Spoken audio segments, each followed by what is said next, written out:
that's the thing. Like, you have to shift your perspective around these things. These are Mm. not nice to do's if there's time, right? Like, Hmm. for example, getting 8 hours of sleep, moving your body, staying hydrated. These are all essentials to keep our bodies optimal. But what happens is people start to function on a deficit and then they wonder why they're exhausted or on the brink of burnout. So you really got to get the impact of doing these things for yourself, feeling how good you can feel. So, like, get Hmm. 8 hours of sleep, make the walk a non negotiable, start to realize how good you can feel, and you won't want to forego that for an extra hour of work. You know what I Yeah. mean? So, Yeah. and no one's coming to save you. Like, no one's going to go, oh, hey, let me take that off your plate so you can go and take care of you. Like, we got to grab onto that the best you can feel so Mm. you're ready, so that stress doesn't devour you and adversity doesn't come along and take you down. Like, we believe that you can literally come to the plate and be able to navigate that, just like ebb and flow with what's coming versus having it take you down. Right. So when I was younger, I used to think about going with the flow. It used to be the hip thing to say when I was younger. It was pretty common. And nowadays, lingo has changed a little bit. But I feel like all the maybe the basics or the underpinning theme of culture and society and people in general, what we have in our hearts is never changes unless you make an effort to change it. So I feel like what you're doing is helping people make that effort possible and also be more aware of what they can do to make that change. Yes, I'm a trainer, consultant, and coach. And the way that we view resilience is that resilience is really more of a lifestyle. It's not something you have to wait and realize in the face of adversity. It's rather something that you can be building every single day so you're equipped to be able to deal with the challenges, the stress, and the adversity that's inevitable in life. Mm. Yes, yes, adversity, another catchphrase. So I often look at the definitions of words on basically Google. That's what I usually Google, the meanings of words. And I'm sure I've Googled adversity and resilience at some time, but I think to put things in context, could you put what you do in context for our audience? Yeah, I mean, it's one of those things like a lot of people believe.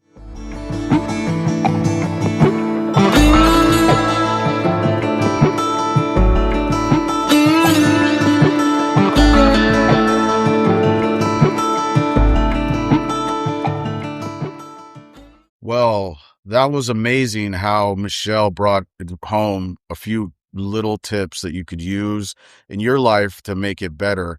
And we're going to discuss about what that means to be better in your lifestyle.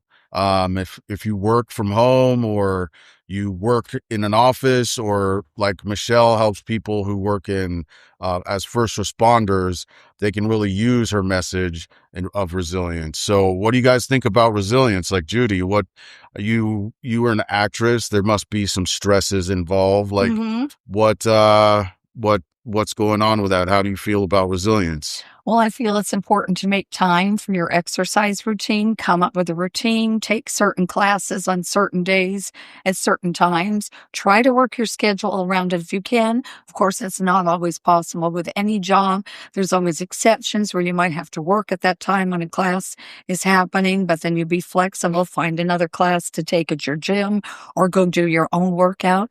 But you have to just consider exercise for your mental health and your physical health to be a priority. You got to take that time and make it happen.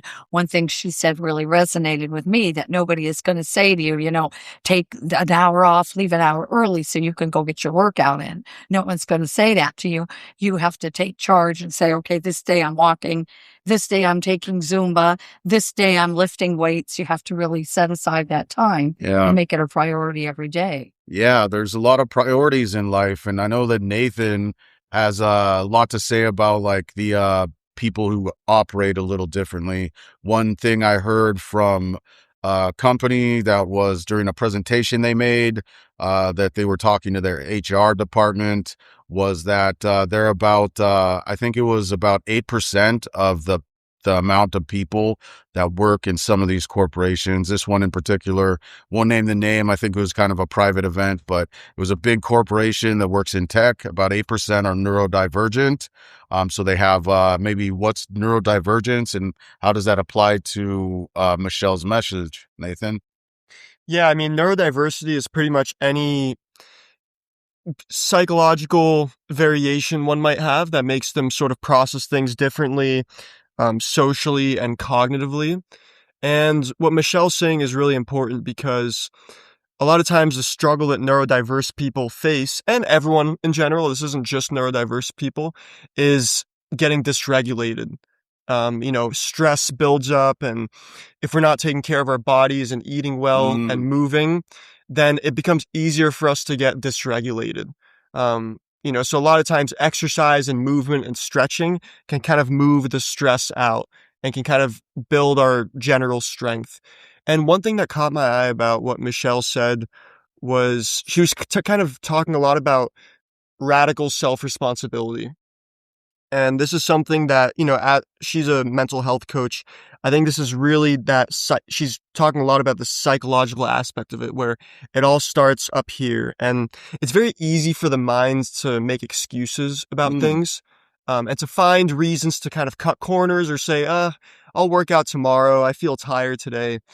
But she's kind of advocating for, radical self-responsibility. Like, if you're not going to do it, it won't happen. You need to take full ownership of what's going on. And so I think coming back to like corporate settings, yeah, it's easy to get really dysregulated, and no one's going to tell you, hey, stop and breathe for a second, or, let's take a walk and clear our minds. No one's going to tell you that.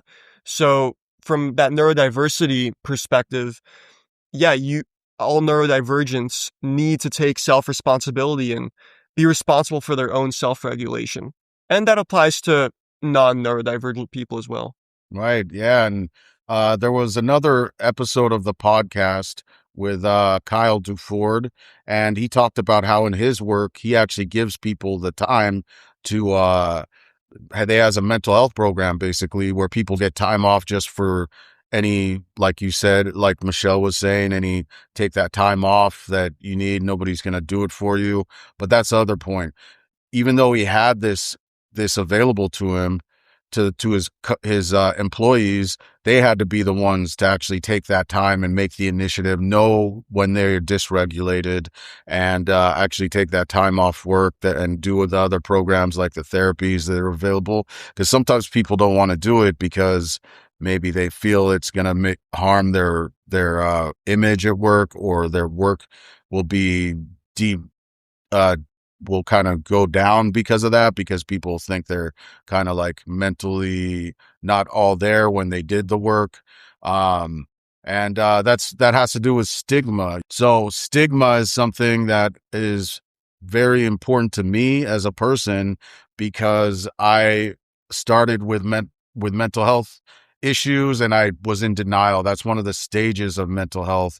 So that's something that blocks you from getting that help you need, taking that time out, like Michelle was saying, and actually dealing with the things that can psychologically help you increase your work-life balance by actually addressing them and doing something about it, getting out there and exercising, getting out there and going to therapy if you need to, or even just talking with a friend, or lying down and watching Netflix sometimes. Sometimes it's just Netflix. Yeah, I totally agree. And I think it's important to note that, companies, they do have these wellness programs and they do recommend, you take time off. But ultimately, their main goal is to make money, and it's to move the business forward. And so they actually want you to work your butt off, put all your energy into it. They secretly kind of want you to do that. So it's up to you to say, okay, how am I going to pace this? How much of my energy am I going to put into work? And then how much am I going to save for my own personal life and my own interests? And this is sort of how you can keep your well-being going. Because I think here in Silicon Valley, stress is just a norm and people don't really switch out of work mode ever. And I think this is contributing a lot to just this mass stress and burnout and just mental health crisis, is because people can't really separate themselves from work, and no one's really told them, hey, it's important to take mental health breaks. They have to do it themselves. So I think that's what the speaker was talking about. Right. And that brings up a good thing because I actually I've lived kind of an off life where I was didn't have to work for many years because I was sick and I couldn't work. And then before that, I was working and I was trying to be a professional skateboarder when I was in my teenage years. So I didn't really have a career that I was going for. And later on, I went to college and started focusing on career.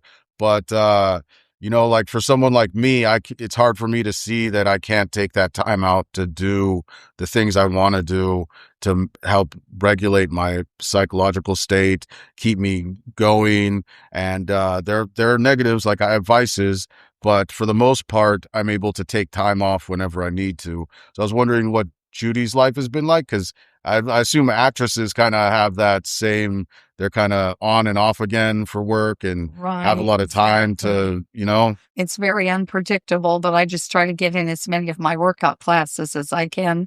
When I do have free days, I take Zumba classes and jazz dancing classes. Plus, I like to go for walks a lot, so I try to fit that in. And sometimes there is a few days where you're filming all day or working at a promotional job all day, and you're not able to make the classes. But then afterwards, I just say, okay, now it's back to the classes, back to walking, try to make up for it, go dancing on the weekends and exercise. To me, it gives me a lot of pleasure to exercise, dance, and work out. And it's just so important because if you do have any stress or worries, it just helps them release that energy and put you in a better frame of mind.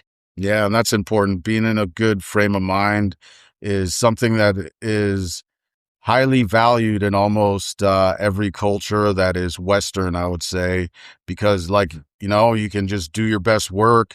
You can take care of your family best. And honestly, like some people who I think that the sick can heal the sick. I mean, sorry, the term, the sick can't heal the sick, but the sick can heal the well, because when you're in a better mind state and better frame of mind, you can actually go into a situation and help that person who's actually neurodivergent or maybe going through something. So you want, that it's like, but then they're helping you by focusing you and honing in your mental capacities, your mental just being good to be. You feel like you're being good to somebody, and giving is giving is always a good thing. Giving is good for the person who gives, just like it is for the gift receiver. And so I'd like to take a second to acknowledge your guys' help on this and your words. Thanks for putting in your input. But Sure. we're going to go into the next segment with I think that an apt person to do this with would be Benji Shearer. He talks a little bit about the emotions that help people stay regulated, or on the other hand, don't, with shadow work. So let's get right into the video.